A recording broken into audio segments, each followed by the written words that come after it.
Yo les archers, bienvenue sur cette nouvelle vidéo. Aujourd'hui, je vous accueille pour la deuxième partie de ma vidéo résumé du mois de juin.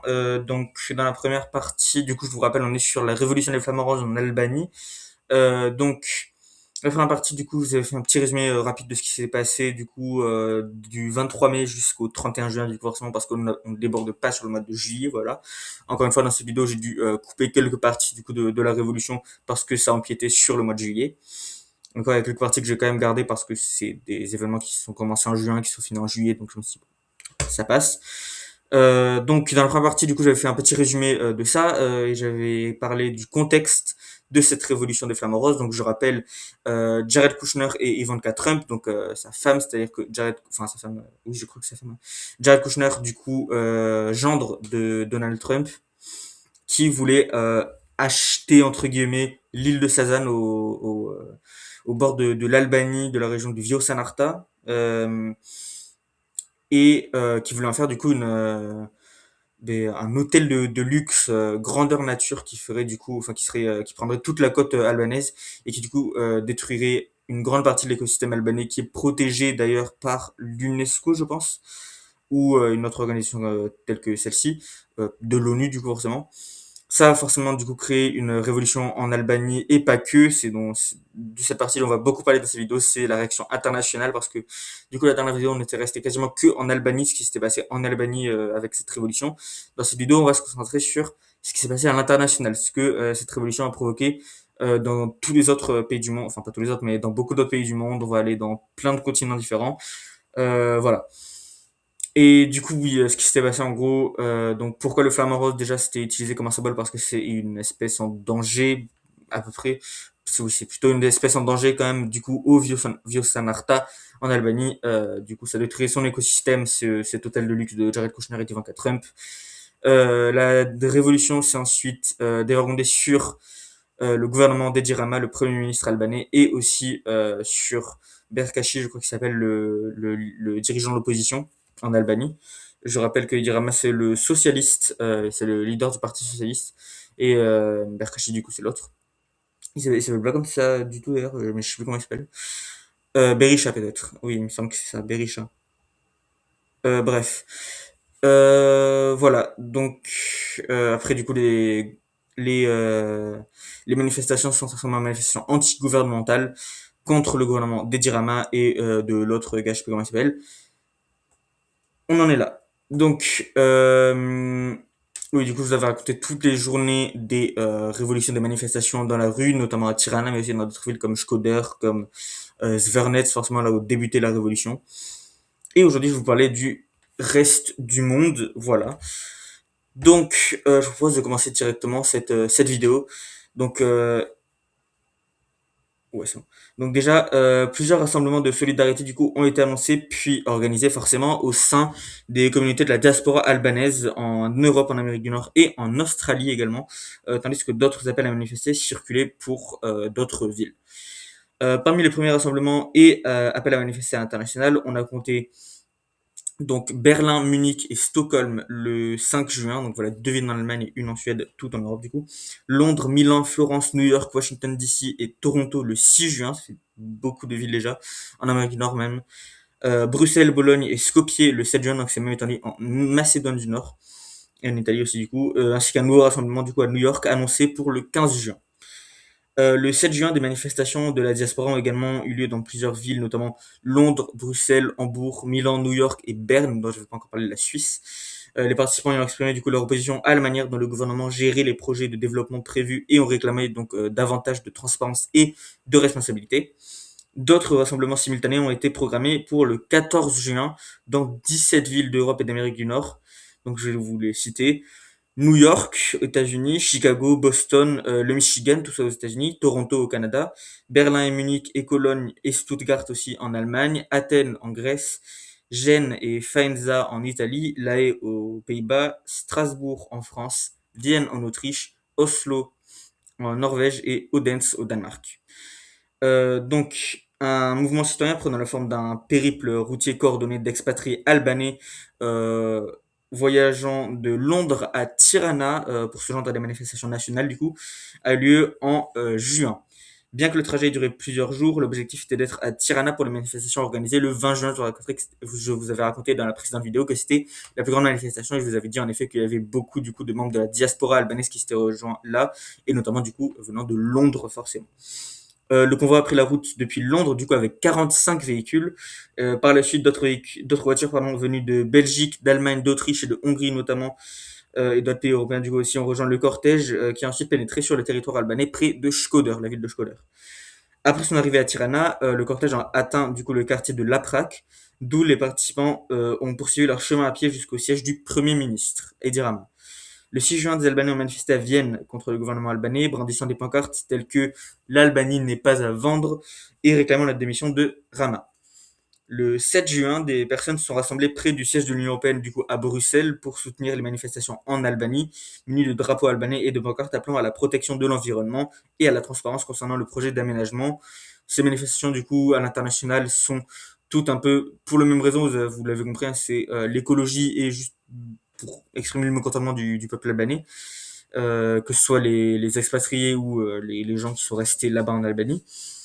Mais voilà, du coup, ça dans plein de villes différentes, ça a vraiment pris une ampleur énorme et pourtant, je crois qu'on n'en a jamais parlé, enfin en tout cas moi j'en ai jamais entendu parler sur les chaînes d'infos françaises, ni sur n'importe quelle chaîne d'infos en fait, enfin personne n'en a vraiment parlé de cette révolution des flammes roses et pourtant, je viens de vous le dire du coup, même en France, à Strasbourg il y a eu des manifestations et même dans d'autres villes en France dont je vais parler plus tard. Mais du coup, ouais, en Belgique, à Bruxelles, beaucoup, Danemark, Norvège, États-Unis, beaucoup, Canada, Italie, Macédoine du Nord, en Grèce, en Suisse, au Royaume-Uni, beaucoup aussi. Ça fait beaucoup de manifestations quand même, et c'est étrange, je trouve qu'on n'ait pas entendu parler plus que ça. Mais bref, le 8 juin, lors d'une manifestation organisée par Andrei Ralev à Sofia, donc capitale de la Bulgarie, les participants ont appelé l'Union européenne pardon, à agir sans délai et à soutenir les manifestants en Albanie. Et le 13 juin, des Albanais se sont réunis à Lyon, voilà, donc encore une fois en France, drapeau et symbole de flamant rose du coup à la main, en signe de soutien aux manifestations en Albanie. Le 5 juin, plusieurs centaines de manifestants sont rassemblés près de l'ambassade de l'Albanie à Berlin pour protester contre le projet tout en exprimant leurs préoccupations concernant les retraites, les conditions de travail, l'éducation et les politiques gouvernementales affectant la jeunesse.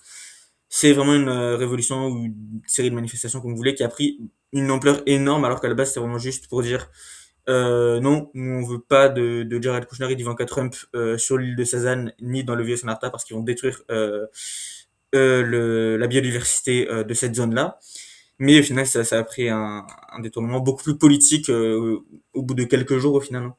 Et le même jour, le 5 juin, donc, un autre rassemblement a eu lieu près du consulat d'Albanie à Munich, sous le mot d'ordre pour la nature, pour la justice, pour l'Albanie. Magnifique, 10 sur 10. Le 7 juin, des manifestations de la diaspora, il y a eu beaucoup de manifestations le 7 juin, donc des manifestations de la diaspora ont également été organisées à Hambourg, Stuttgart et Heidelberg. Donc voilà, il y a eu beaucoup de manifestations en Allemagne notamment. Le 13 juin, des dizaines d'Albanais se sont réunis à Nuremberg dans le cadre de ces mobilisations de la diaspora. Et le 14 juin, des Albanais ont organisé une nouvelle manifestation à Munich, encore une fois, hein, parallèlement à celle de Tirana, en scandant Rama en prison, Berisha en prison. Donc c'est bien Berisha. Voilà. Ce même jour, donc 14 juin, pardon, plusieurs centaines de personnes ont participé à une manifestation à Cologne. Le 16 juin, à Berlin, toujours en Allemagne, Rama a été interpellé par des manifestants albanais en marge de sa participation à la conférence annuelle du coup du Comité pour l'Europe de l'Est.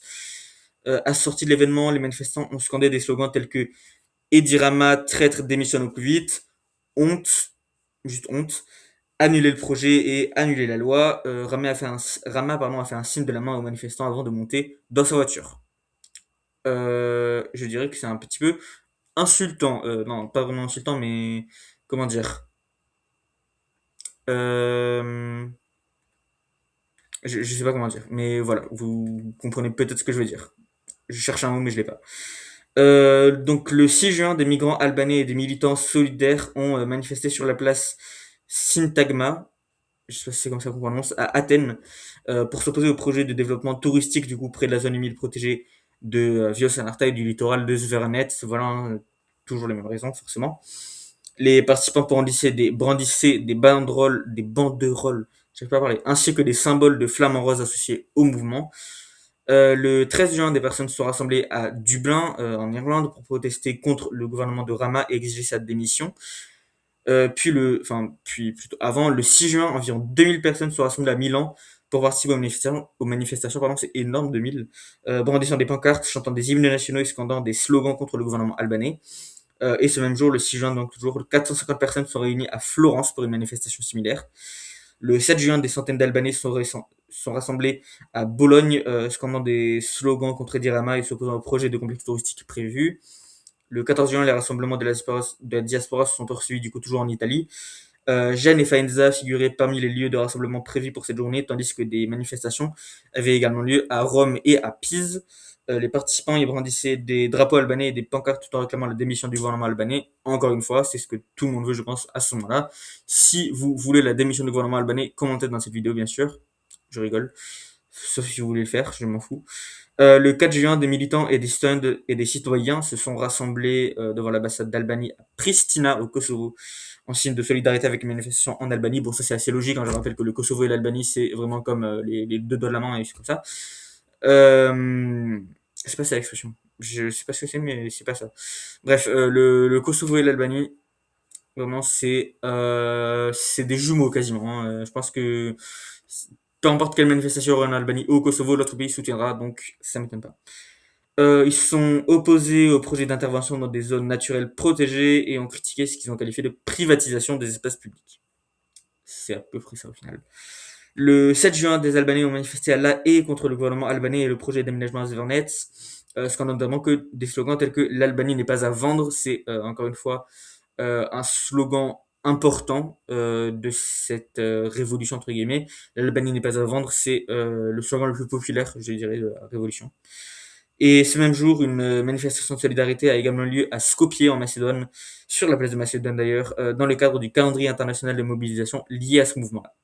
Le 5 juin, une manifestation a eu lieu à Stockholm sous le mot d'ordre Sauver Viosanarta. Voilà, Stockholm. Et le 13 juin, la diaspora albanaise de Stockholm a de nouveau manifesté, scandant Rama démission et Rama en prison, et accusant le gouvernement albanais de vendre le pays. C'est un peu l'accusation de tout le monde, je pense. Le 7 juin, un rassemblement a eu lieu à Berne, dans le cadre d'une mobilisation plus large de la diaspora organisée dans plusieurs villes d'Europe et d'Amérique du Nord. Berne, du coup, en Suisse. Le 13 juin, une autre manifestation s'est tenue devant l'ambassade d'Albanie à Berne.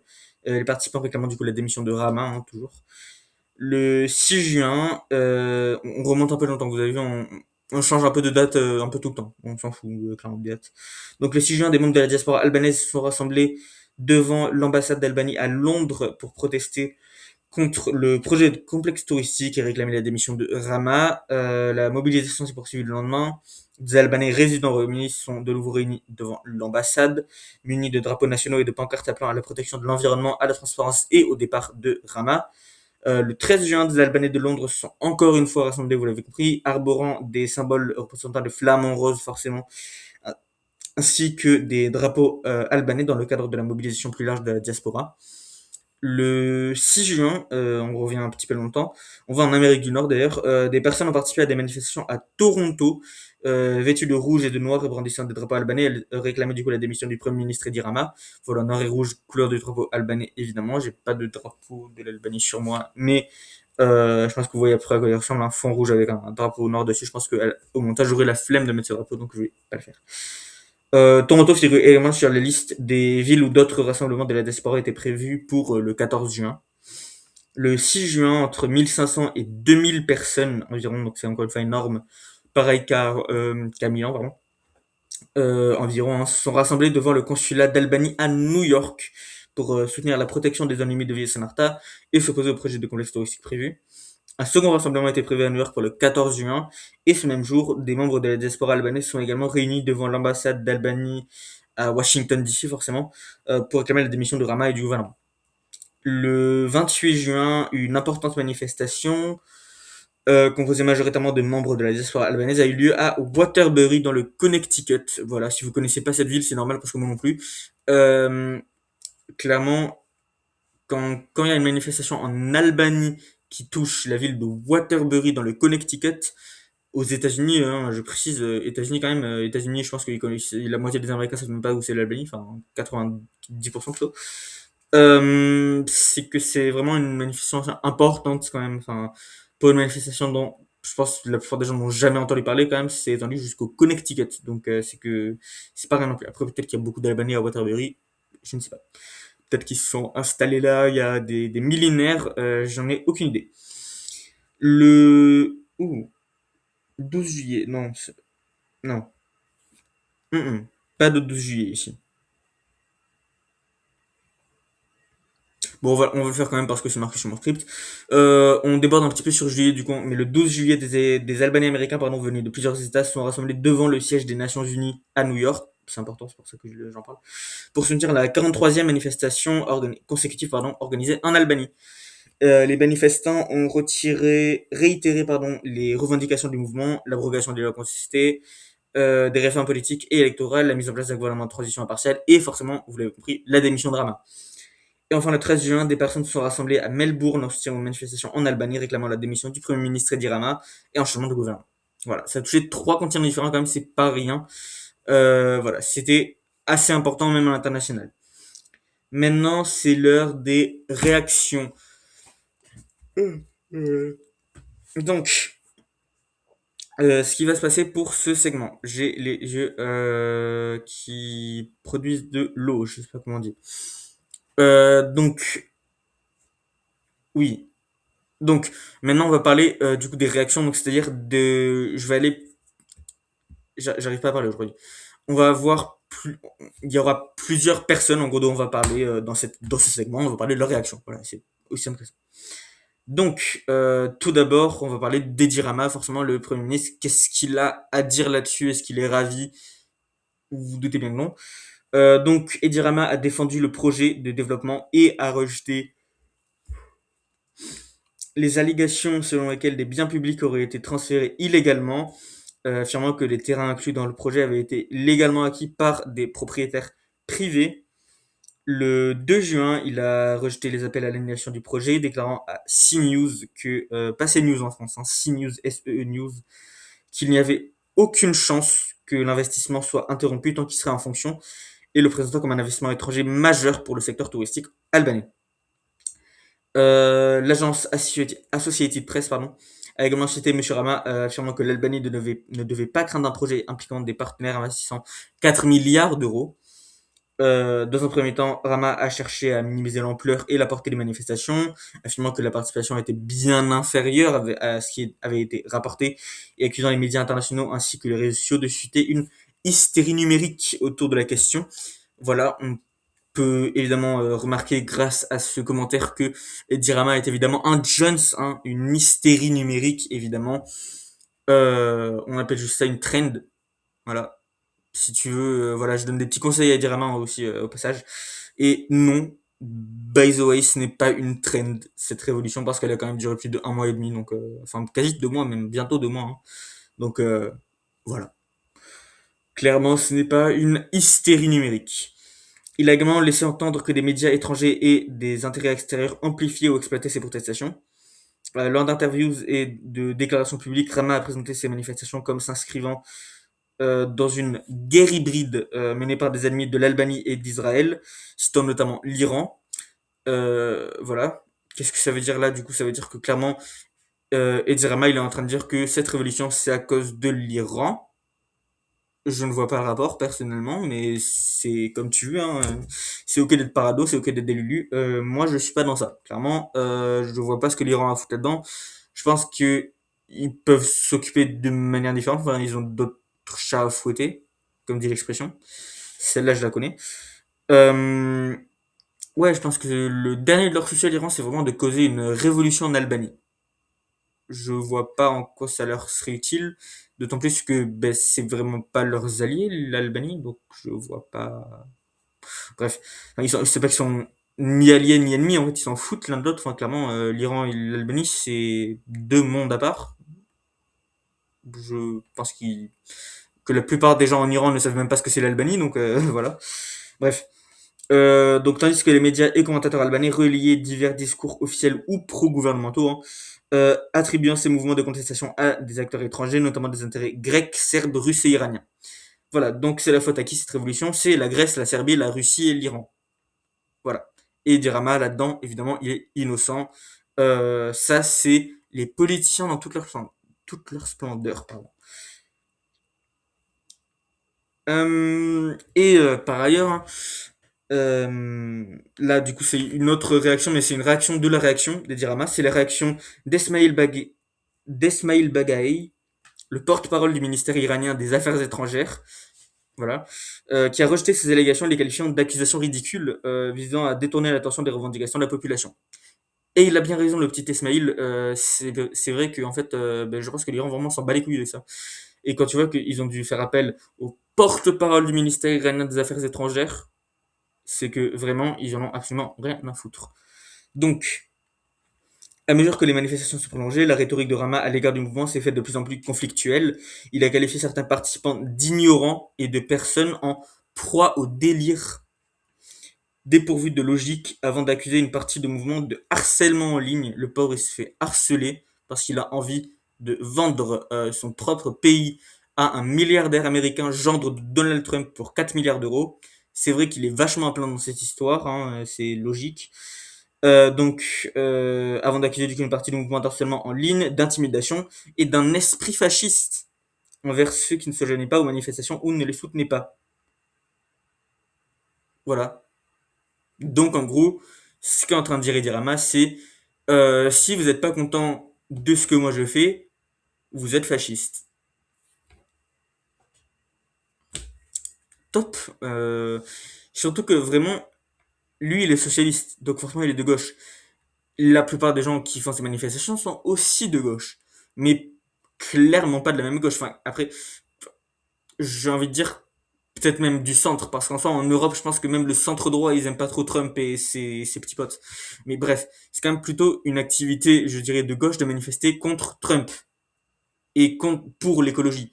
Donc, clairement, c'est que c'est pas des fascistes. Enfin, je vois pas des gens fascistes aller dire non, Ivanka Trump et Jared Kushner, on n'en veut pas. Par contre, l'écologie, ça, on en veut. Protéger l'environnement, ça, c'est oui. Les républicains au pouvoir aux États-Unis, ça, c'est non. Je les vois pas dire ça. Personnellement, quand tu vois Georgia Meloni, bon, je pense qu'elle en a un peu moins quelque chose à foutre. Bref, il a également soutenu que ces protestations nuisaient au tourisme. Ben, lol, voilà.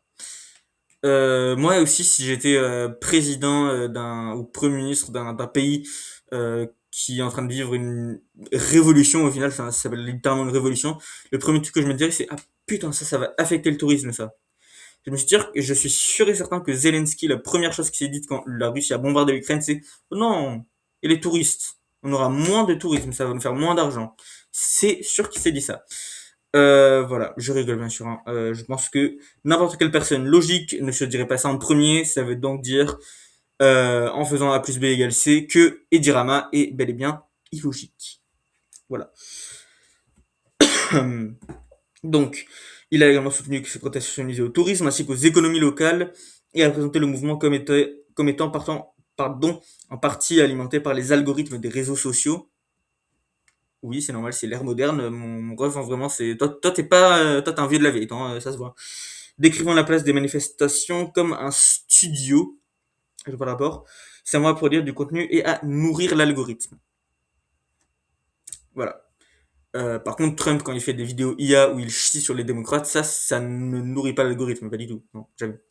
Bref, dans une interview accordée le 16 juin à Vanity Fair Italia, Rama a déclaré que la transaction concernant le site côtier de Zvernets avait été suspendue dans l'attente de clarification sur la propriété légale du terrain.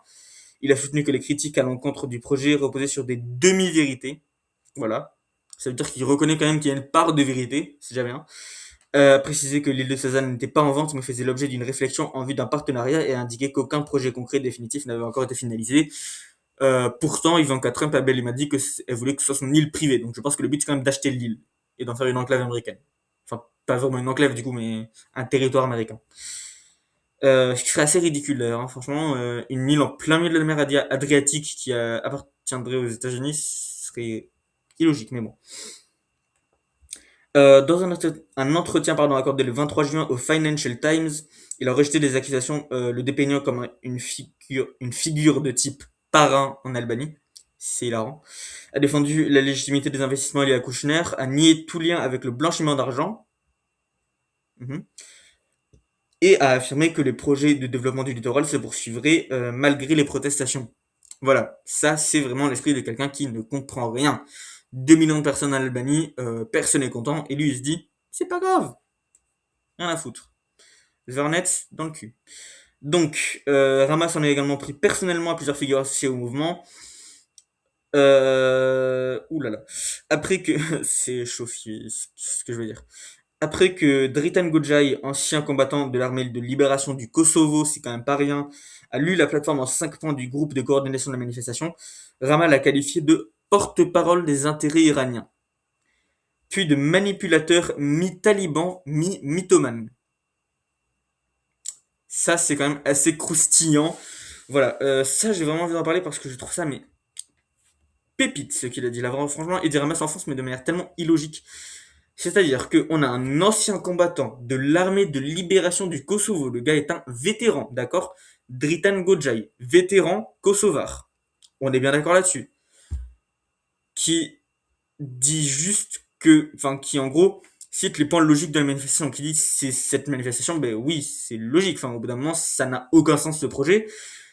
Et Rama, de suite, vétéran kosovar, qui dit juste qu'il est d'accord avec le projet. Et Dirama en vient de suite au fait que c'est un taliban mythomane. Qu'est-ce que le mot taliban vient faire là-dedans? Qu'est-ce que l'Iran vient faire là-dedans déjà? Bon, déjà, première chose, Iran, taliban, c'est pas le même pays, voilà, premièrement. Les talibans ne sont pas en Iran, ils sont en Afghanistan. Donc, est-ce qu'il est iranien ou est-ce qu'il est afghan? Au bout d'un moment, il faut se décider. Et puis, mythomane, ben, au final, comment tu peux mentir sur le fait que tu soutiens le projet? Moi, c'est ça que je comprends pas. Le gars, il a juste dit, ouais, je soutiens le projet, et lui, il dit mythomane. Si il avait sorti des arguments pour le projet, là, ok, je veux bien comprendre mythomane, pourquoi pas, mais il a juste dit qu'il était d'accord avec le projet. Comment tu peux mentir là-dessus? Comment tu peux être considéré comme un menteur, comme un mythomane là-dessus? Ce gars n'est vraiment pas du tout logique, il n'a aucun sens commun, je pense que il a deux neurones dans son cerveau, ok, et les deux neurones là, ils se battent pour la troisième place. C'est pas possible. Bref, le site lapsy.l, dont on a déjà parlé dans la vidéo précédente, dont on va aussi beaucoup parler par la suite, a par la suite décrit cette réaction à l'encontre de Gojai comme une tentative plus large de la part du camp au pouvoir de délégitimer la contestation en détournant l'attention de ses revendications pour la porter sur le parcours et les opinions de la personne qui les avait exposées publiquement. Euh, Taulant Bala, chef du groupe parlementaire du Parti socialiste, a accusé Sali Berisha et le Parti démocrate d'opportunisme, affirmant qu'il n'avait changé de position sur le projet qu'une fois les manifestations prises de l'ampleur. Voilà. Il a également partagé une vidéo générée par intelligence artificielle, hein, voilà, encore une fois on nourrit l'algorithme, c'est bien, montrant un hibou se transformant en flamme en rose, c'est magnifique, l'utilisant comme métaphore de ce qu'il a qualifié de tentative de l'opposition de s'approprier le mouvement de contestation. La vidéo hier n'était pas nécessaire, hein, clairement, là, non.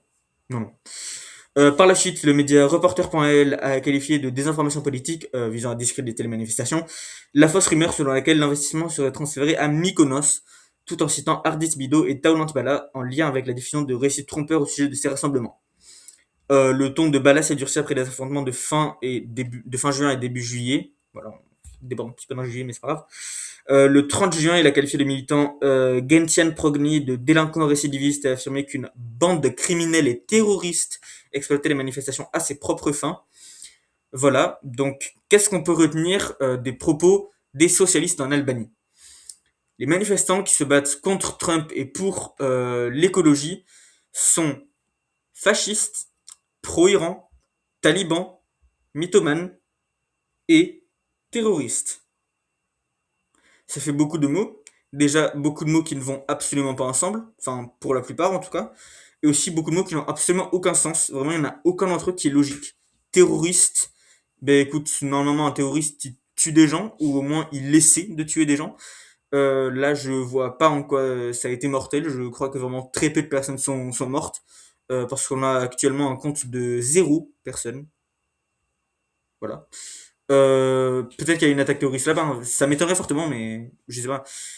Mais bon, j'y crois moyen, quand même. Bref. D'autres personnalités socialistes ont adopté des positions plus nuancées quand même, hein, et voilà, c'est-à-dire qu'ils n'ont pas traité les manifestants de terroristes non plus. Le député Erion Braché a déclaré que les manifestations rassemblaient de véritables citoyens, y compris des socialistes, et que le gouvernement devait être à l'écoute de leurs préoccupations. Voilà. Erion, il a tout compris.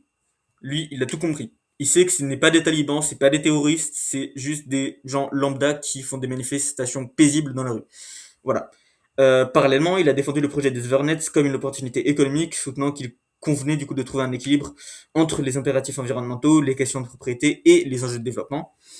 L'ancienne ministre de l'Europe et des Affaires étrangères, Elisa Spiropali, a appelé à un nouvel accord pour l'Albanie, fondé sur le renforcement des institutions, une opposition démocratique, la liberté des médias, l'obligation de rendre des comptes et la limitation du pouvoir politique. Plusieurs anciens responsables socialistes ont publiquement critiqué la réaction de Rama face aux manifestations. L'ancien ministre des Affaires étrangères, Arta Dade, a décliné l'invitation à une cérémonie marquant l'anniversaire du Parti socialiste, ainsi qu'une distinction symbolique offerte par Rama, qualifiant le rassemblement de contre-manifestation, orchestré et exprimant son soutien aux jeunes qui manifestaient pour la dignité et les droits sociaux. L'ancienne ministre socialiste Ermelinda Mexi a affirmé que Rama s'était davantage attaché à comptabiliser les manifestants et à minimiser leur nombre qu'à répondre à leurs préoccupations concernant la transparence, la corruption et la concertation. Encore une fois, Ermelinda, elle a tout compris. L'ancien ministre des Affaires étrangères, Ditmir Bouchati, a qualifié ce rassemblement de manifestation pour la dignité. Encore un qui a vraiment tout compris pour le coup. Ça, c'est vraiment des gens qui sont logiques. Ils sont pas forcément d'accord avec les manifestations et ça peut aussi se comprendre. Enfin, forcément, tu fais partie du Parti socialiste, tu es dans le même camp techniquement que Dirama. Oui, forcément, tu vas un peu être obligé de le soutenir, mais t'es pas obligé de le backup et de dire oui, c'est des terroristes, oui, c'est des talibans, oui, ils sont pro-Iran, oui, c'est des machins, c'est des mythomanes, je sais pas quoi. Non, c'est vraiment, c'est pas nécessaire, tout ça, ce n'est pas nécessaire. Euh, Tu peux juste dire que tu comprends la manifestation, mais que t'es contre aussi. Enfin, là, clairement, voilà. Du coup, Dithmir Bouchati a mis en garde contre le danger d'accuser les manifestants de servir des intérêts étrangers, logique, et a établi un lien entre ce mouvement et les inquiétudes suscitées par la concentration du pouvoir et l'exigence de responsabilité démocratique. Élu en 2025 sur la liste bloquée du Parti socialiste à Shkoder, Mariana Kochekou a quitté le groupe parlementaire du parti et a annoncé qu'elle poursuivrait son mandat en tant que députée indépendante. Voilà, on est là, il y a carrément des gens qui ont démissionné, non pas qui ont démissionné, mais qui ont changé de parti. Elle a par la suite soutenu le mouvement de contestation, publié une lettre ouverte appelant Rama à la démission et a affirmé que ces manifestations reflétaient une crise de confiance plus profonde entre les citoyens et les institutions politiques. Et de plus, le 30 juin, Madame Kochekou a indiqué qu'elle se trouvait au Parlement européen, à l'invitation de plusieurs députés européens pour discuter des manifestations, des questions environnementales, de la corruption et de ce qu'elle a qualifié d'exercice arbitraire du pouvoir par le gouvernement.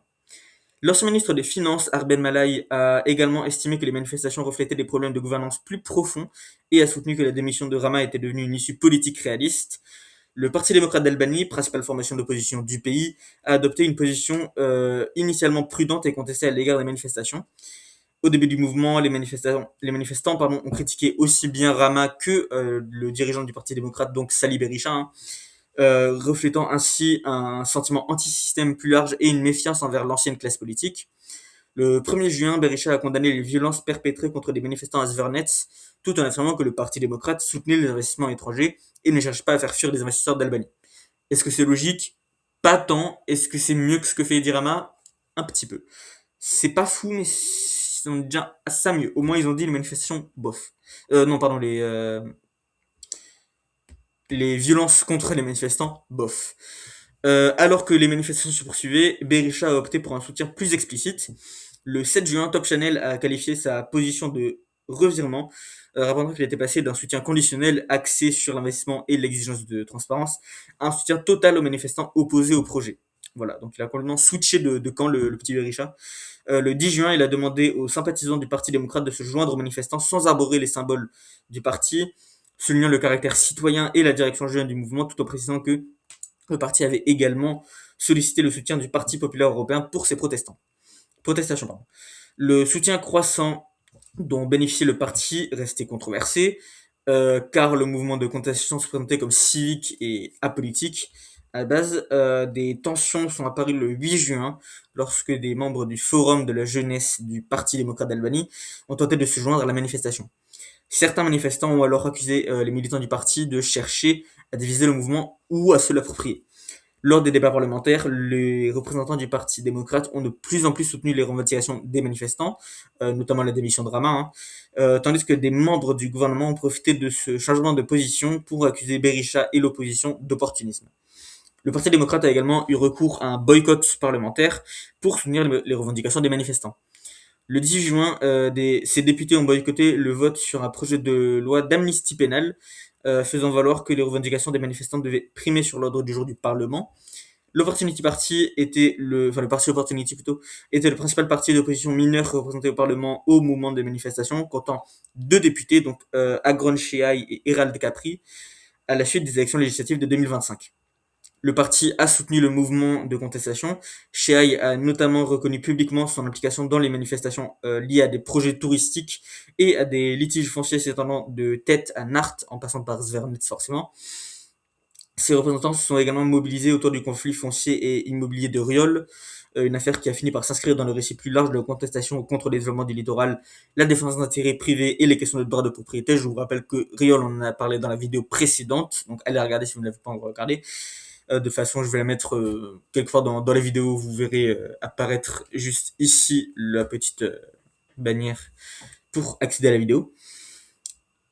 Durant la phase des manifestations à Tirana, Shehai et Capri ont suivi la situation des manifestants interpellés, ont sollicité des informations auprès des autorités policières à la suite des affrontements au Parlement et ont rendu visite aux manifestants retenus dans les commissariats.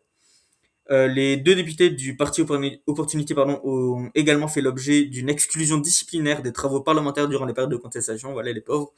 Le 10 juin, le président du Parlement, Nico Pellecci, a ordonné l'expulsion de Shehai de la séance après que celui-ci a rappelé à plusieurs reprises à la démission de Rama lors du vote sur le projet de loi d'amnistie pénale. Voilà, ça a quand même pris une sale tournure pour le parti Opportunité, hein. Je pense qu'ils vont pas survivre bien longtemps les pauvres, mais au moins ils ont essayé et c'est déjà bien. Le 22 juin, la commission d'éthique du Parlement a prononcé une nouvelle exclusion de 30 jours à l'encontre de Shehai et une exclusion de 20 jours pour Capri, estimant que tous deux avaient perturbé la séance du 10 juin lors de leur confrontation avec Rama. Cette mesure supplémentaire visant Shehai s'ajoutait à une suspension distincte de 30 jours prononcée à la suite d'une précédente altercation avec le ministre des Finances, Petrit Malai, portant ainsi à 60 jours la durée totale de son exclusion consécutive des travaux parlementaires. Le pauvre. Le mouvement Levizia Basht et ses dirigeants, Arlene Chori et Reddy Mucci, ont également figuré parmi les premiers acteurs politiques ouvertement associés aux protestations, bien que les organisateurs aient présenté ces manifestations comme étant d'initiatives citoyennes plutôt que partisanes. Chori et Mucci ont soutenu les revendications des manifestants, critiqué tant Rama que Berisha, et inscrit le mouvement dans une dynamique de rejet plus large de l'ancienne classe politique. Le mouvement Levizia Shqiperia Behet, dirigé par Adriatic Lapaille, a également gagné en visibilité durant la phase des manifestations à Tirana, tandis que des militants qui étaient associés ont encouragé la mobilisation et des actions de solidarité de la part de la diaspora. La couverture médiatique de ces partis a mis en lumière à la fois leur visibilité croissante et la vigilance constante des manifestants face à toute tentative d'un parti de s'approprier le mouvement. Le 24 juin, le président Bayram Begay, je rappelle du coup, hein, forcément, on pourrait croire avec tout ce que j'ai dit dans cette vidéo que Edi Rama est le président, mais non, c'est juste le Premier ministre. Mais c'est un système un peu comme beaucoup d'autres pays européens où le Premier ministre a plus de pouvoir que le président. Et ça, c'est d'ailleurs aussi un projet par un grand nombre, un nombre assez surprenant de partis en France. Il y a pas mal de partis qui veulent du coup gagner forcément les élections présidentielles pour former une sixième république où ce serait ce système-là comme en Albanie ou comme en Hongrie par exemple, ou même en Italie, hein, où le président n'a aucun pouvoir et c'est le premier ministre qui a tous les pouvoirs. Donc en gros, ça veut dire concrètement que on élit quelqu'un, nous, qui n'a aucun pouvoir et à la place, ce gars-là choisit quelqu'un qui a du pouvoir. Ça peut vite mener à des affaires de corruption, tout ça, j'en suis complètement conscient, mais c'est ok. Donc, on est où? Oui, pardon. Le 24 juin, du coup, le président Bayram Begay a réagi publiquement pour la première fois aux manifestations. Voilà, lui aussi a réagi, hein, forcément. Donc, s'exprimant lors d'une cérémonie marquant le centenaire de la création de la préfecture de Tirana, pas mal, Monsieur Begay a déclaré que les citoyens exprimaient pacifiquement leurs préoccupations et leurs attentes dans l'espace public et que le droit de participer à la vie publique était garanti par la constitution albanaise. Voilà, donc en gros, le président, il a dit à son premier ministre, tu fermes ta gueule, au final. Enfin, clairement, là, ça montre encore une fois que bien que le Premier ministre ait plus de pouvoir que le président, certes, là, quand même, de dire que le président est d'accord avec les manifestants, plus que le Premier ministre, alors, enfin, je trouve ça fou, personnellement. C'est pour ça que je trouve ce système un peu bancal, mais je trouve étrange, quand même, comme système, le fait de laisser le Premier ministre avoir plus de pouvoir que le président. Enfin, je trouve ça tellement étrange, mais bref. Donc, il a également souligné que ce droit devait s'exercer dans le respect de la Constitution et de la loi et allié à la consolidation démocratique, à l'engagement conjoint des citoyens et des institutions envers l'état de droit et l'intérêt général.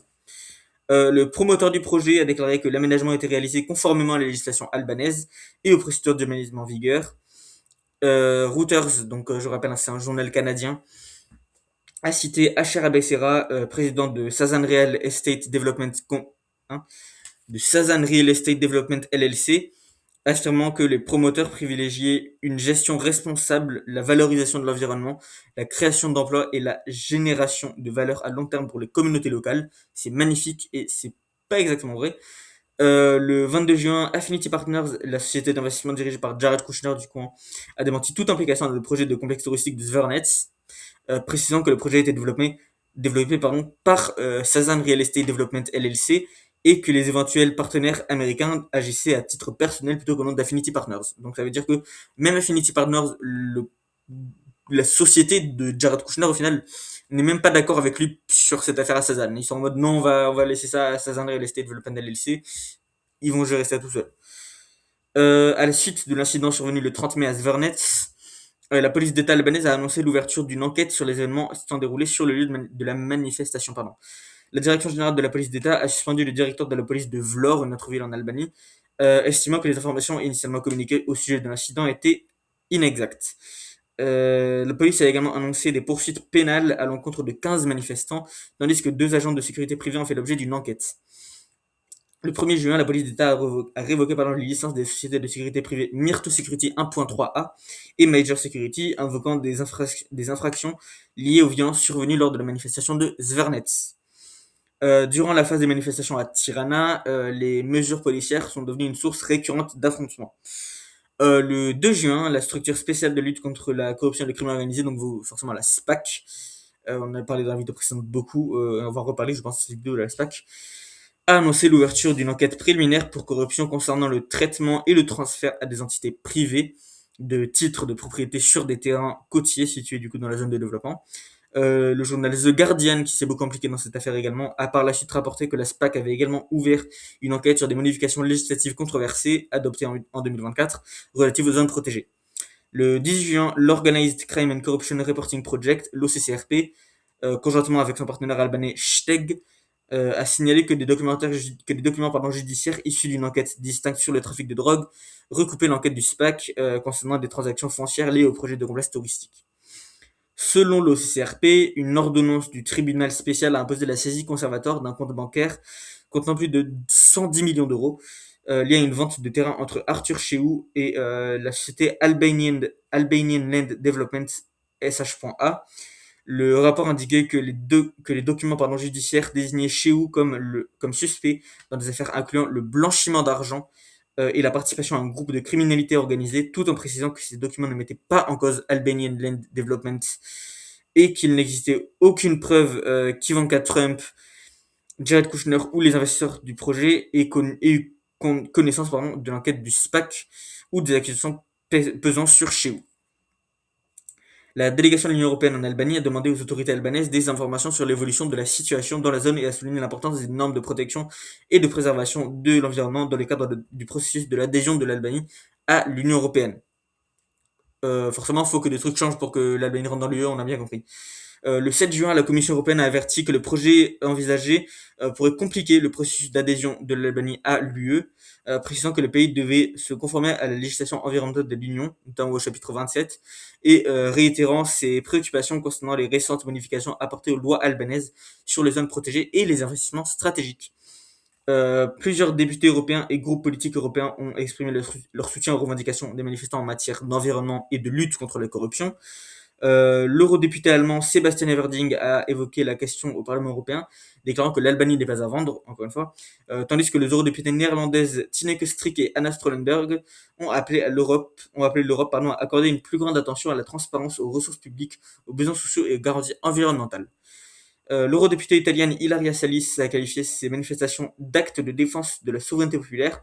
Elle a ensuite rejoint les rassemblements à Tirana, associant le mouvement à l'opposition à la corruption, aux privilèges oligarchiques et au modèle de développement clientéliste. Le groupe des Verts Alliance Libre Européenne au Parlement européen a exprimé son soutien au mouvement de contestation et a annoncé une mission en Albanie du 29 juin au 1er juillet dirigée par Madame Strik et composée des députés européens Christina Guarda, Vicent Marza, Daniel Freund, Jutta Paulus et Strollenberg. Évidemment, forcément, les Verts sont assez logiquement avec les manifestants de l'Albanie sur ce coup-là. Je vous rappelle que c'est une manifestation principalement écolo, donc c'est assez logique. Le groupe a indiqué que la délégation se rendrait dans les paysages protégés du Vieux-Sanart pour y rencontrer des communautés locales, des défenseurs de l'environnement et des représentants du gouvernement. Les membres de la mission se sont ensuite joints à la 30e manifestation consécutive à Tirana et ont déclaré que les préoccupations soulevées par les manifestants seraient portées à la connaissance des instances bruxelloises. D'autres familles politiques européennes ont également réagi. Le Parti démocrate européen a souligné que les manifestations, initialement dirigées contre un projet immobilier contesté dans une zone protégée, avaient évolué pour devenir une revendication plus large en faveur de la responsabilité et du renouveau démocratique. No shit Sherlock. Son secrétaire général, le député européen Sandro Gozzi, a affirmé que le message porté par ces manifestations devait être entendu tant à Tirana qu'à Bruxelles. Il a par ailleurs soumis une question écrite prioritaire à la Commission européenne concernant les obligations de l'Albanie en matière d'état de droit, de transparence, de protection de l'environnement et de droit de manifester pacifiquement. Syrie TV a également rapporté que les conclusions d'une mission d'enquête du Parti populaire européen avaient suscité des inquiétudes quant à la capture de l'État, à la corruption systémique, à l'influence du crime organisé, au blanchiment d'argent, au marché public, aux projets d'infrastructure, ainsi qu'au paysage médiatique albanais. Ça fait quand même beaucoup. Le 17 juin, le Parlement européen a adopté sa résolution sur le rapport 2025 de la Commission concernant l'Albanie.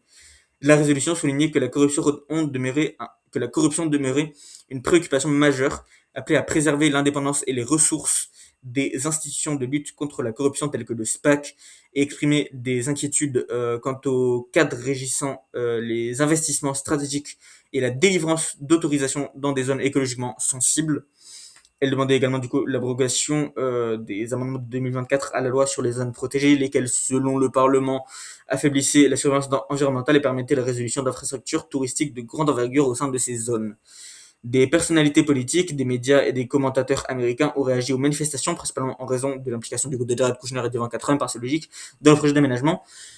Le 9 juin, le sénateur américain Bernie Sanders, on va beaucoup entendre parler de lui, a écrit que plus de 100 000 personnes, je crois, hein, oui, en Albanie, avaient manifesté contre ce qu'il a qualifié de complexe touristique et de luxe écologiquement destructeur, prévu par Kushner et ses partenaires milliardaires qatariens, décrivant cette affaire comme un exemple d'oligarchie mondiale. Il a bien raison d'ailleurs. Rama a rétorqué que l'Albanie était un pays et non une simple ligne dans un débat politique américain, ce qui doit l'avouer est plutôt drôle, et a contesté les chiffres de la mobilisation cités par Sanders. Bon, cite-moi à toi-même quand même, vraiment, hein, on va pas se mentir là-dessus.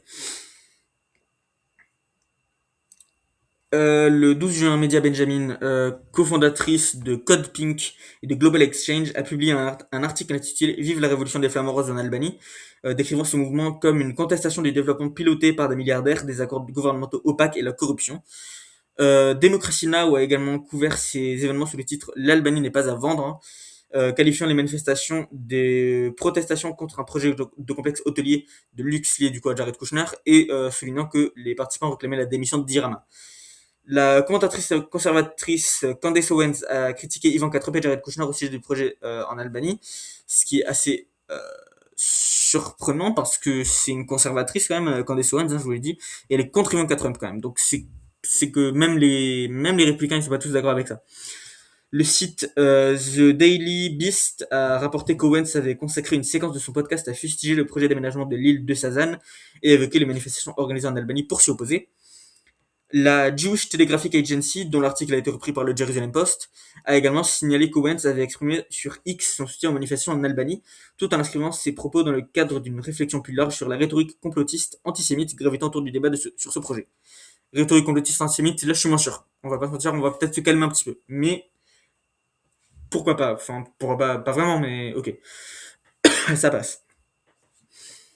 Le 27 juin, le sénateur américain John Ossoff de l'État de Géorgie a évoqué ce projet lors d'un événement de campagne, le présentant comme une illustration des liens entre intérêts privés et pouvoir politique au sein de la famille Trump. Selon hashtag.l et Vox News, M. Ossoff a déclaré qu'après le retour de Trump à la Maison-Blanche, le gouvernement albanais avait accordé à l'entreprise de Kushner le statut d'investisseur stratégique, ce qui, selon lui, a accéléré les procédures d'obtention de permis et des autorisations. Il a qualifié les manifestations de révolution flamingo, enfin révolution des flamants roses, quoi, et a affirmé que les citoyens albanais ordinaires désapprouvaient cet accord. Le ministre grec des Affaires étrangères a exprimé sa préoccupation face aux événements survenus à Zvernets, indiquant qu'un ressortissant grec avait été blessé lors d'une manifestation concernant les droits de propriété des habitants, le pauvre. Le ministre a précisé que l'ambassade de Grèce à Tirana avait demandé aux autorités albanaises de faire toute la lumière sur l'incident et d'établir les responsabilités, tout en insistant sur le respect de l'état de droit, des droits de propriété des minorités et de la protection de l'environnement dans le cadre de l'alignement de l'Albanie sur l'acquis communautaire. En Italie, l'Alliance des Verts et de la gauche, par la voix d'Angelo Bonelli, a condamné Rama, l'a accusé de vendre le patrimoine naturel de l'Albanie à des investisseurs étrangers et a exprimé sa solidarité avec les manifestations. L'ambassadrice d'Israël à Tirana, Galit Peleg, a qualifié la manifestation de légitime, tout en exprimant sa préoccupation quant au fait que les slogans, messages et symboles anti-israéliens utilisés par certains participants pourraient alimenter l'antisémitisme. Bon, on va pas se mentir. Je trouve ça surprenant quand même qu'il y ait tant d'Israéliens qui soutiennent le projet en Albanie, enfin qui soutiennent pardon les manifestations en Albanie, euh, et qui après disent oui mais par contre il faut pas être anti-Israël. Enfin, si les manifestants en Albanie sont pas contents, c'est à cause de Jared Kushner et d'Ivanka Trump. Et qui c'est qui soutient Jared Kushner et Ivanka Trump, enfin la famille Trump en général d'habitude, c'est Israël, donc forcément qu'ils vont être aussi contre Israël. Je vois pas ce qui est si choquant par rapport à ça, et je vois pas comment c'est possible que tant d'Israéliens pro-Trump même soutiennent ça. Je vois pas comment c'est possible. Enfin bref. Du coup, elle a déclaré pardon, que certaines banderoles lui rappelaient l'Allemagne des années 1930.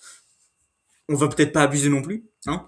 C'est pas parce que tu dis on veut pas d'Israël sur nos terres que ça veut dire que immédiatement t'es nazi. Voilà.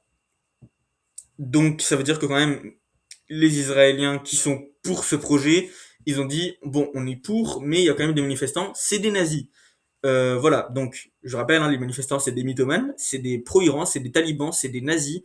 Quoi d'autre au final? Là je crois qu'on a fait à peu près le tour des, euh, des surnoms absolument ridicules et incroyablement offensifs. Voilà.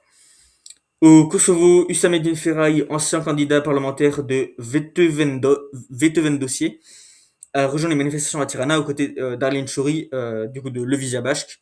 Sa participation faisait suite à l'implication antérieure des militants de Vetëvendosje dans des manifestations contre le projet et appelant à un changement politique.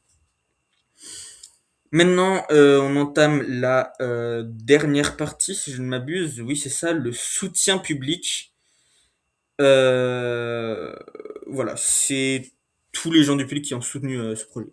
Donc, des organisations de défense de l'environnement sont opposées au projet au motif qu'il menaçait l'écosystème de zones humides de Vieux-Sanarta ainsi que des habitats côtiers protégés.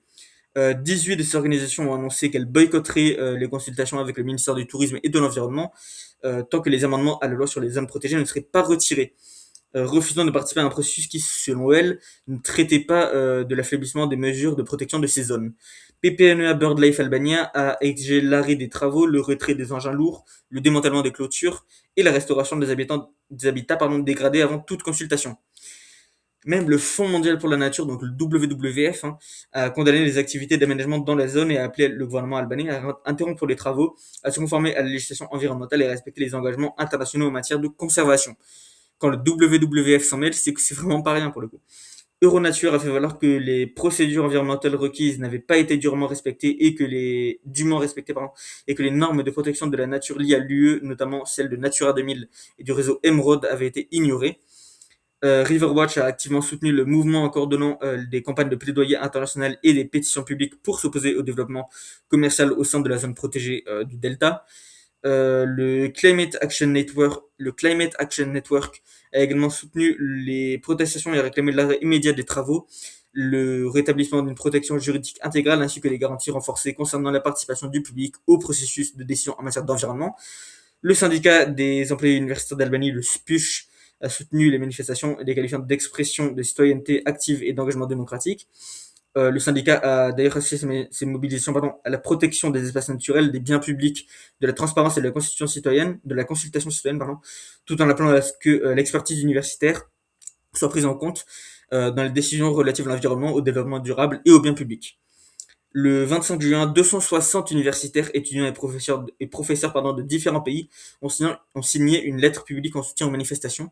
Cette lettre exprimait leur solidarité avec les revendications en faveur de la protection de l'environnement, de la responsabilité démocratique, de l'état de droit, tout en soulignant que le mouvement avait dépassé la seule question environnementale pour englober des préoccupations liées à la transparence, à la corruption, à la capture de l'État et à la faiblesse des institutions démocratiques. Plusieurs groupes de la société civile, organisations politiques et associations internationales de défense des droits ont également exprimé leur soutien aux manifestations. Le Parti démocrate européen a appelé le gouvernement albanais à être à l'écoute des citoyens, soulignant que la participation démocratique, l'état de droit et la protection de l'environnement étaient au cœur du mouvement. La Ligue socialiste internationale a soutenu les revendications des manifestants ainsi que le droit des communautés locales à décider de l'usage de leurs terres et de leurs ressources naturelles. Le Conseil des ambassadeurs albanais a apporté son soutien aux manifestations et a appelé la démission de Rama. L'association de supporters, ça fait beaucoup de noms, je sais, beaucoup d'infos à la fois. L'association de supporters de l'équipe nationale albanaise Tifosat Kuchesi a boycotté le match amical contre le Luxembourg le 6 juin et s'est jointe à la manifestation organisée devant le bureau du Premier ministre. Code Pink a décrit ce mouvement comme un défi lancé aux milliardaires, à la corruption et à la destruction de l'environnement. Le groupe de militants maltais Movement Graffiti a également publié une déclaration de solidarité avec les citoyens albanais et le groupe écologiste qui s'oppose au projet de construction dans la zone humide de Vio-Sanarta. Donc même à Malte, ils ont pas rien à foutre. De nombreuses célébrités ont publiquement soutenu la révolution des Flammes Roses, notamment. Et là, ça va être une partie incroyablement longue. Je vais sortir une liste de 50 noms de célébrités plus ou moins connues qui ont soutenu ouvertement les manifestations. Voilà, et à chaque fois, je vais vous dire un petit peu qui c'est cette personne, voilà, quel est son rôle. Donc, les personnes qui ont soutenu les manifestations. Dua Lipa, la chanteuse et auteure-compositrice britannique. Robert Talay, un artiste visuel albanais. Eva Bouzo, nageuse de marathon et avocate spécialisée en droits de l'homme. J'ai pas dit d'où elle venait, mais elle est albanaise, je crois. Cristina Guarda, politicienne italienne de Green Europe. Lorik Cana, ancien footballeur albanais. Elvira Donès, romancière, scénariste et productrice de films documentaires albanaise. Aurela Gatche, chanteuse, auteure-compositrice, actrice et personnalité de la télévision albanaise. Ermenela Yao, soprano opératique albanaise. Mariana Kochekou, je vous en ai parlé, politicienne et entrepreneur albanaise. Yonida Malici, chanteuse et personnalité médiatique albanaise. Jutta Paulus, politicienne et naturaliste allemande. Sonila Mecho, journaliste, présentatrice de télévision et conférencière albanaise. Bernie Sanders, bien sûr, politicien et activiste américain. Joe Oja, politicien albano-américain. Shkodra Electronique, duo de folktronica albanais composé de Kol Latza et Beatrice Gergi. Alban Skenderay, chanteur albanais. Sebastian Everding, politicien et entrepreneur allemand. Taina, rappeuse et chanteuse albano-kosovare. Léa Hupi, universitaire et autrice albanaise. Robert Wilton, écrivain britanno-kosovar. Florian Binay, comédien, acteur, présentateur de télévision et activiste albanais. Ilaria Salis, politicienne, activiste, écrivaine et professeure italienne. Tineke Strik, politicienne néerlandaise. Anna Strollenberg, politicienne néerlandaise également. Nicolae Ștefănuță, politicien roumain et vice-président du Parlement européen, c'est quand même pas rien. Et enfin, Vulat Setif, figure politique, urbaniste et aménageur du territoire grec. Voilà, ça fait beaucoup de personnes, y compris, vous avez compris, un Dua Lipa. Et c'est pas le dernier nom d'ailleurs, parce qu'il y a un autre nom dont on va parler après. Enfin, là, il reste que quelques lignes, hein, mais vraiment, toutes les personnes dont on va parler dans cette vidéo. Ça va être un peu étrange, mais voilà. Voilà, ça fait beaucoup de personnes qui ont soutenu le projet, et vraiment, autant en Albanie qu'à l'international. Enfin, quand même, Dua Lipa, certes, elle est d'origine albanaise, mais enfin, elle était clairement pas obligée de faire ça. C'est pas une personnalité politique, ni écolo, enfin, ouvertement écolo, ni quoi que ce soit. C'est juste une chanteuse techniquement britannique. Personne, enfin, il y a beaucoup de gens, la plupart des gens ne savent même pas qu'elle est d'origine albanaise. Elle avait vraiment pas à faire ça et pourtant elle l'a fait. Je trouve que c'est très très beau de sa part. Le vice-président du Parlement européen, quand même, Nicolas Stefanuetse, c'est pas rien non plus. Et vraiment des gens qui n'ont rien à voir avec la politique non plus. Enfin, quand même, une urbaniste et aménageuse du territoire, une nageuse de marathon, une romancière, plein de chanteurs. C'est quand même beaucoup de gens, que ce soit albanais ou pas, qui sont intéressés à cette histoire et qui ont soutenu les manifestations. Je trouve que c'est quand même assez beau parce que la plupart des gens ne le feraient pas. Et franchement, la plupart des gens s'en foutent de ces manifestations et je trouve que c'est beau d'en parler, de le revendiquer même, comme l'a fait Dua Lipa, hein, forcément. Et voilà. Des touristes étrangers se sont également joints aux manifestations en Albanie, exprimant leur solidarité avec les manifestants. Donc voilà, ça a même attiré des touristes au final. Eddie Rama avait tort, ça a attiré le tourisme encore plus. La chanteuse américaine Katy Perry s'est s'assurée qu'on va terminer cette section. Euh, a attiré l'attention sur les réseaux sociaux après avoir commenté Delulu Island sous une vidéo où Ivanka Trump évoquait un projet de développement touristique sur l'île de Sazan. Donc en gros, Katy Perry s'est ouvertement foutue de la gueule d'Ivanka Trump par rapport au fait qu'elle voulait avoir cette île au final, hein, qu'elle voulait qu'elle lui appartienne. Je trouve ça hilarant personnellement. Et voilà. Enfin, dernière petite phrase, je vous embête encore une minute. Une photographie de manifestants à Tirana, prise lors des rassemblements en cours, a été sélectionnée par The Guardian comme l'une de ses photos du jour. Ça en dit long, encore une fois. The Guardian, c'est beaucoup impliqué dans ce projet, alors qu'ils avaient absolument pas faire ça. C'est vraiment un journal britannique qui, normalement, s'en bat les couilles de trucs comme ça. Enfin, pas s'en bat les couilles, mais ça m'étonne qu'ils parlent autant de cette révolution, quoi. Notamment venant d'eux qui parlent d'habitude que du Royaume-Uni, quasiment. Et des États-Unis. Parce que, voilà. Les États-Unis, c'est un peu les rois du monde, on va pas se mentir là-dessus. Et on le voit encore plus, du coup, avec cette révolution, hein, qui. Enfin, si c'était n'importe quel autre pays, si c'était, je sais pas, la Norvège, le roi de Norvège qui voulait dire ouais, je veux acheter cette île, et que les manifestants disaient ben non, en fait, je pense que le gouvernement albanais sera en mode ouais, ok, on s'en fout, enfin, va chier la Norvège. Mais là, vu que c'est gendre de Donald Trump, président des États-Unis, qui veut acheter cette île, là, d'un seul coup, tout le monde est ravi. Bon, ça aide quand même qu'ils soient riches et qu'ils proposent 4 milliards d'euros, mais c'est vrai que, enfin, les États-Unis, je pense que c'est le seul pays, enfin, c'est un des seuls pays en tout cas, peut-être avec la Russie et la Chine à la limite, à avoir ce pouvoir-là de, si ils veulent avoir une île dans un pays, dans un petit pays européen, ils peuvent juste demander, et le président, il y a vraiment une chance sur, enfin, deux chances sur trois chances sur quatre, cinq chances sur six, qui disent, ouais, allez, faisons ça. Euh, et je trouve ça fou, en fait, parce que normalement, enfin, l'île de Sazan a toujours appartenu à l'Albanie, en tout cas depuis que l'Albanie existe, donc c'est quand même pas rien.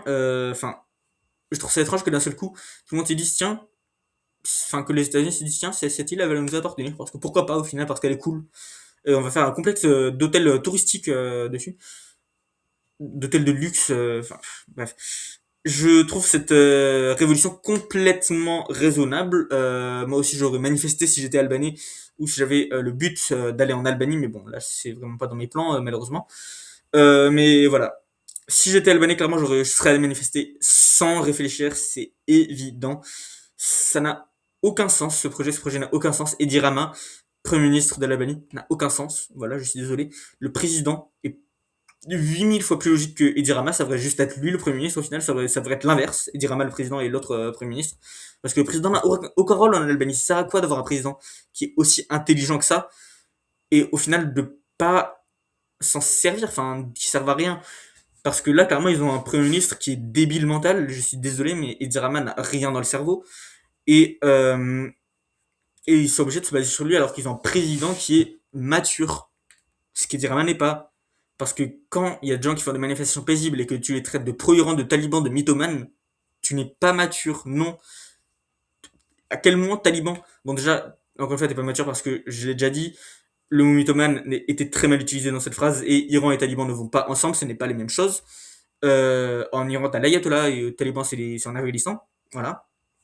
Encore, enfin, la situation en Iran est, j'ai envie de dire 100 fois mieux qu'en Afghanistan, malheureusement. Même si l'Afghanistan n'est pas en guerre, c'est toujours un peu une guerre, l'Afghanistan en soi. C'est toujours un peu la guerre, quoi. Voilà. On peut pas comparer ce qui se passe en Albanie à ce qui se passe en Iran ou en Afghanistan.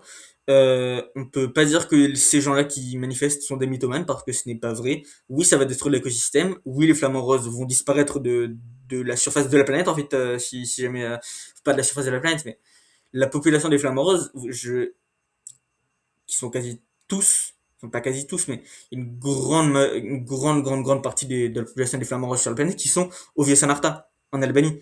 Et si on fait un complexe d'hôtels de luxe dessus, ben oui, forcément qu'il y a une grande partie de la population des Flamands roses qui va s'éteindre juste, qui va partir.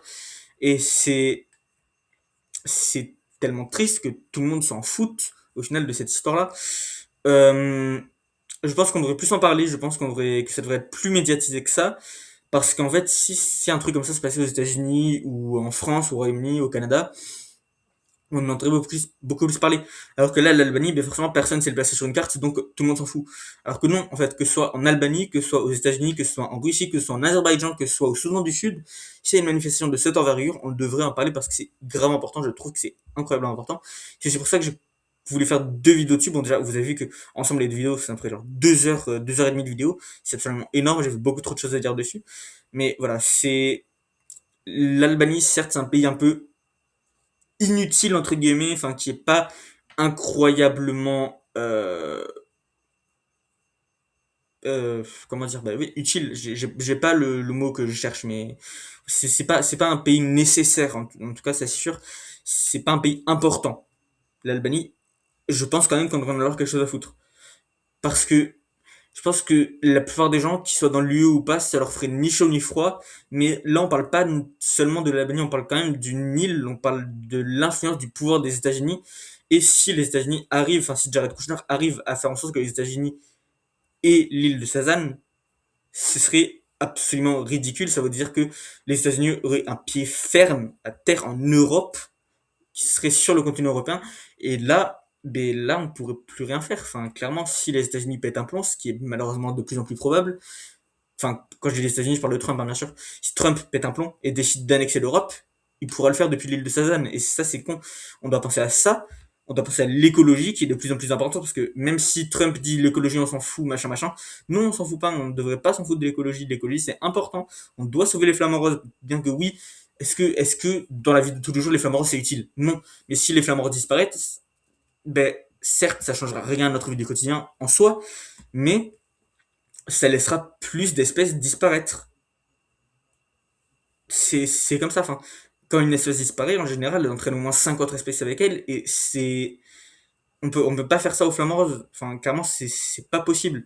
Certes, tout le monde s'en fout des flamants roses, ça j'en suis bien conscient. Je pense qu'il n'y a pas de métier sur Terre où ouais, moi je suis spécialiste en flamants roses, mais c'est des animaux assez, enfin c'est des animaux, c'est juste une espèce. On peut pas laisser une espèce disparaître comme ça, que ce soit des oiseaux, que ce soit des tout petits insectes, que ce soit des reptiles, des mammifères absolument énormes. C'est pas possible.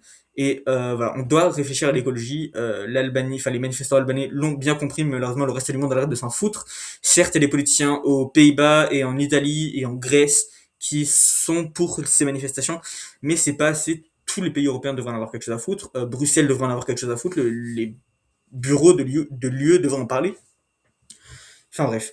Certes, l'Albanie n'est pas dans l'Union européenne, mais c'est assez évidemment un futur membre. D'ici 10 ans, ça me paraît assez logique que l'Albanie sera dans l'UE. Donc on doit déjà réfléchir à l'avance à ce que ça voudra dire, parce que une fois que l'Albanie sera dans l'UE, il n'y aura pas de retour en arrière, ils ne voudront pas partir, et du coup, tous les problèmes de l'Albanie, ce sera nos problèmes aussi. Et là, ben, ils sont en train de vivre une crise, et l'Europe les aide pas parce qu'ils sont pas dans l'UE. Mais clairement, si c'était la Pologne qui était en train de vivre ça, ben, l'UE s'en mêlerait. Et là, ça m'énerve qu'on s'en mêle pas, alors que l'Albanie, c'est quand même un pays européen. C'est pas un pays de l'Union européenne, mais c'est un pays européen quand même. C'est un pays qui veut intégrer l'Union européenne. Ils ont les plaques européennes, ils utilisent l'euro, si je ne m'abuse. Peut-être pas quand même. Mais enfin voilà, ils ont une culture italienne incroyablement présente, autant dans leur langue que dans leur culture, que dans leurs coutumes. Enfin, c'est pour moi un pays européen, c'est même pas, il y a aucun débat. Enfin, c'est une des additions les plus logiques à l'Union européenne, et ça fait depuis tellement longtemps qu'ils veulent ça. Tout comme le Monténégro d'ailleurs, c'est une addition tout aussi logique à l'Union européenne, ainsi que la Macédoine du Nord également. Tous ces pays-là devraient être dans l'Union européenne, devraient avoir le droit d'être dans l'Union européenne, ainsi que la Moldavie, bien sûr, on n'y pense pas assez, mais on devrait en parler aussi de la Moldavie. Quand ils ont eu la crise avec la Russie et tout le monde s'en foutait.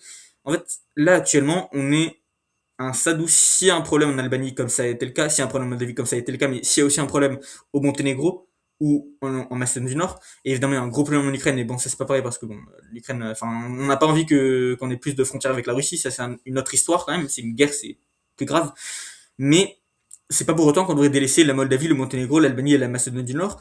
Même la Serbie, la Bosnie, la Turquie, on ne devrait pas délaisser tous ces pays-là, la Géorgie même, parce que c'est des pays qui sont dans l'ensemble plutôt pro-Union Européenne. Donc c'est quand même enfin même la Suisse, la Norvège, l'Islande, le Royaume-Uni même, pourquoi pas, ils sont partis, mais c'est quand même un pays européen quand même. Enfin, voilà. Euh, je trouve vraiment que c'est dommage que l'UE s'en foute des pays qui sont pas européens, enfin qui sont pas dans l'UE. Ça reste quand même nos alliés, l'Albanie c'est nos alliés quand même, on devrait quand même les aider dans cette impasse, parce que là, au final, si on les aide pas, ben, c'est qui qu'on va avoir après dans le dos, c'est ben, c'est les États-Unis. Et au final, qui est-ce qu'on préférerait avoir dans le dos, Edi Rama ou les États-Unis? Moi, clairement, si je devais choisir, je préférais d'avoir Edi Rama qui me déteste plutôt que voir l'entièreté de la population des États-Unis qui est après moi. Enfin pas après moi, mais qui a plus de chances du coup d'être violent envers l'Europe, enfin qui a plus de chances d'être d'être un poids, d'être une menace pour l'Europe, parce qu'ils seront plus proches et il y aura une certaine proximité avec l'île de Sazan et le Vieux-Sonarta. Enfin bref, je sais pas ce que je raconte. Tout ça pour dire merci d'avoir regardé cette vidéo, enfin ces deux vidéos, c'était très long, c'était très chiant. Pour être honnête, hein, je pense que personne a apprécié regarder ces vidéos, mais j'espère que vous avez quand même appris des trucs. J'espère que vous avez apprécié le fait que pour la première fois de l'histoire, je parle de Dua Lipa et de Katy Perry sur cette chaîne. Et de Bernie Sanders aussi, qu'est-ce qu'il va foutre là, je sais pas, mais c'est cool. On se retrouve le dimanche prochain ou un des jours aux alentours, je sais pas trop. Pour le pays sur 10, le 36e épisode peut-être, je sais pas trop, 35e, 36e, je sais plus trop. Pour un autre épisode de pays sur 10. Et après ça, ben, ce sera le résumé de juillet. On partira sur le résumé de juillet. Voilà. Bien entendu, il y aura un pays sur 10. Et pour ça, je vous dis à la semaine prochaine. J'espère vraiment que vous avez apprécié ces deux vidéos incroyablement longues. J'espère que vous n'avez pas fait trop chier. Mais voilà, je rappelle, c'est important qu'on soit de tout cœur avec les manifestants en Albanie. C'est une cause très importante, autant politiquement que écologiquement, que pour toutes les raisons de la planète en réalité, si vous voulez. Hein. Et maintenant que je dis tout ça, je peux vous dire belle